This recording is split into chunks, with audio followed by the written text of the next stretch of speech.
எல்லாருக்கும் வணக்கம். இன்னைக்கு நாம ஒரு இன்ட்ரெஸ்டிங்கான இன்ஜினியரிங் ப்ராப்ளம ஸ்டெப் பை ஸ்டெப்பா சால்வ் பண்ண போறோம். இது பார்க்க ஒரு கணக்கு மாதிரி தெரிஞ்சாலும் இதுக்குள்ள நிறைய முக்கியமான இன்ஜினியரிங் உண்மைகள் ஒளிஞ்சிருக்கு. வாங்க அத பத்தி பார்க்கலாம். சரி, இப்ப இத பாருங்க. இது ஏதோ சாதாரண புக்ல இருக்கிற ஒரு கணக்குன்னு நினைக்காதீங்க. இதுக்குள்ளதான் எப்படி வேகமான கார்களையும் இன்னும் திறமையான விமானங்களையும் டிசைன் பண்றதுங்கிற ரகசியமே இருக்கு. வாங்க இந்த புதிரை நம்ம ஒன்னா சேர்ந்து அவிழ்க்கலாம்.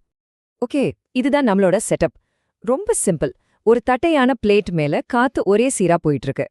இப்போ நம்மளோட வேலை என்னன்னா, அந்த காத்து பிளேட்டை தொடுற இடத்துல கரெக்டா என்னதான் நடக்குதுன்னு கண்டுபிடிக்கிறது தான். இந்த புதிரை சால்வ் பண்றதுக்கு நமக்கு சில முக்கியமான தகவல்கள் கொடுத்திருக்காங்க. அத பார்க்கலாம்.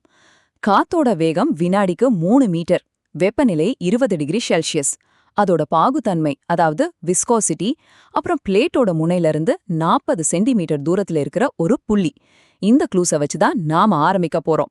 சரி, இப்ப நம்மளோட முதல் வேலைக்கு வருவோம். ஃபர்ஸ்ட் ஸ்டெப் என்னன்னா, இந்த காத்து எப்படி ஓடுது, அதோட தன்மை என்ன, அதை கண்டுபிடிக்கிறது தான்.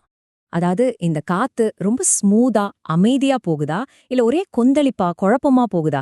இதுதான் ஃப்ளூயிட் டைனாமிக்ஸ்ல நம்ம கேட்க வேண்டிய முதல் கேள்வி. இதுக்கு பதில் தெரிஞ்சாதான் நம்ம அடுத்த கட்டத்துக்கே போக முடியும். சரி, இந்த கேள்விக்கு பதில் சொல்ல நமக்கு ஒரு ஸ்பெஷல் டூல் தேவை. அது என்னன்னு பார்க்கலாமா? அந்த டூல் பேரு தான் ரெனால்ட்ஸ் நம்பர். இது ஒரு மேஜிக் நம்பர் மாதிரின்னு வச்சுக்கோங்களேன். சிம்பிளா சொல்லணும்னா, ஒரு ஃப்ளூயிடா ஓட வைக்கிற விசையையும் அந்த ஓட்டத்தை தடுக்கிற பாகுத்தன்மை அதாவது விஸ்காசிட்டி விசையையும் கம்பேர் பண்ணி ஓட்டம் எப்படி இருக்குன்னு நமக்கு சொல்லும். சரி, இந்த ரெனால்ட்ஸ் நம்பர் நமக்கு என்ன சொல்லும்? ஓட்டம் லேமினாரா இருக்கா இல்ல டர்புலண்டா இருக்கான்னு சொல்லும். லேமினார்னா ரொம்ப ஸ்மூத்தா ஒழுங்கா போறது, ஒரு பாட்டில்லேருந்து தேன் மெதுவா வடியுது இல்லையா, அந்த மாதிரி. டர்புலண்ட்னா ஒரே குழப்பமா சுழல்களோட போறது, ஆத்துல வெள்ளம் வேகமா போகுமே, அந்த மாதிரி. ஓகே, இப்ப கணக்குக்கு வருவோம். இந்த ஃபார்முலாவை வச்சுதான் நாம ரெனால்ட்ஸ் நம்பரை கண்டுபிடிக்க போறோம். இதுல யூங்கிறது காத்தோட வேகம், எக்ஸுங்கிறது நாம கணக்கிடுற புள்ளி வரைக்குமான தூரம், அப்புறம் இந்த நியூங்கிறது காத்தோட பாகுத்தன்மை. இப்போ நம்மகிட்ட இருக்கிற அந்த க்ளூஸ், அதாவது அந்த நம்பர்ஸ இந்த ஃபார்முலால ஒன்னொன்னா போடலாம். காத்தோட வேகம், தூரம், பாகுத்தன்மை எல்லா மதிப்பையும் இதுல சப்ஸ்டியூட் பண்றோம். இது ரொம்ப ஸ்ட்ரெயிட் ஃபார்வர்டான ஒரு கணக்கு தான். நமக்கு கிடைச்சிருக்கிற விடை 79,000. இப்போ இந்த நம்பர் மட்டுமே பதில் கிடையாது. இது ஒரு முக்கியமான க்ளூ. இந்த மதிப்பு 5 லட்சங்கிற கிரிட்டிக்கல் நம்பரை விட ரொம்ப கம்மியா இருக்கு. அதனால நம்மளோட காற்றோட்டம் கண்டிப்பா லேமினார் தான், அதாவது ரொம்ப சீரா அமைதியா இருக்குன்னு நம்ம உறுதியா சொல்லலாம். சூப்பர். இப்ப நம்மளோட ஃப்ளோ லேமினார்னு கன்ஃபார்ம் ஆயிடுச்சு. இத வச்சு நம்ம அடுத்த ஸ்டெப்புக்கு போலாம். அடுத்தது என்னன்னா, பவுண்டரி லேயர்னு ஒன்னு இருக்கு. அதோட தடிமன் அதாவது திக்னஸ் என்னன்னு கணக்கிட போறோம். லேமினார் ஃப்ளோக்கு பவுண்டரி லேயர் திக்னஸை கண்டுபிடிக்கிறதுக்குன்னு ஒரு தனி ஃபார்முலா இருக்கு. இதுதான் அது. நம்ம டூல் கிட்ல இருந்து அடுத்த கருவியை எடுத்தாச்சு. மறுபடியும் அதேதான், நமக்கு ஏற்கனவே தெரிஞ்ச மதிப்புகளை இதுல போட போறோம். எக்ஸுங்கிறது தூரம், அப்புறம் ரெனால்ட்ஸ் நம்பர். அதை நம்ம கொஞ்ச நேரத்துக்கு முன்னாடி தானே கண்டுபிடிச்சோம் இல்லையா, அதையும் இதுல சப்ஸ்டிடியூட் பண்ணலாம். பாத்தீங்களா, விட கிடைச்சிருச்சு. 7.1 மில்லிமீட்டர்.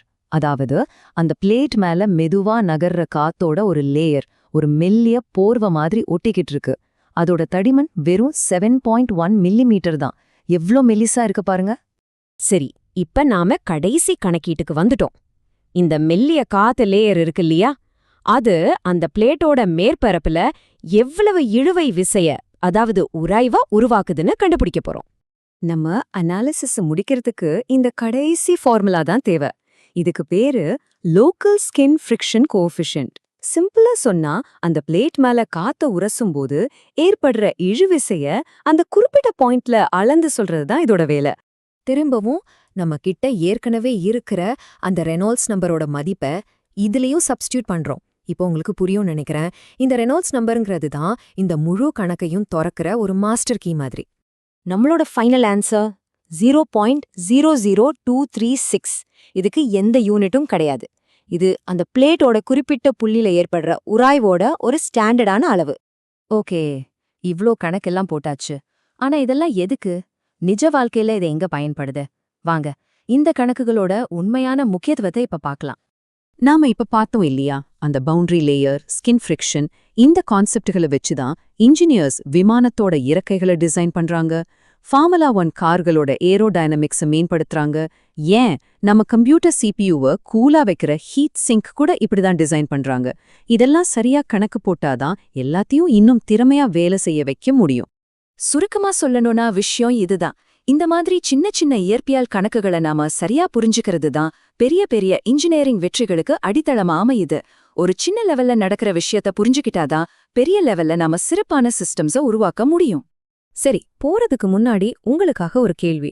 ஒருவேளை காத்தோட வேகத்தை நம்ம 10 மடங்கு அதிகமாக்கினா என்ன ஆகும்? ரெனால்ட்ஸ் நம்பர் கூடுமா குறையுமா? அந்த பவுண்டரி லேயரோட தடிமன் என்ன ஆகும்?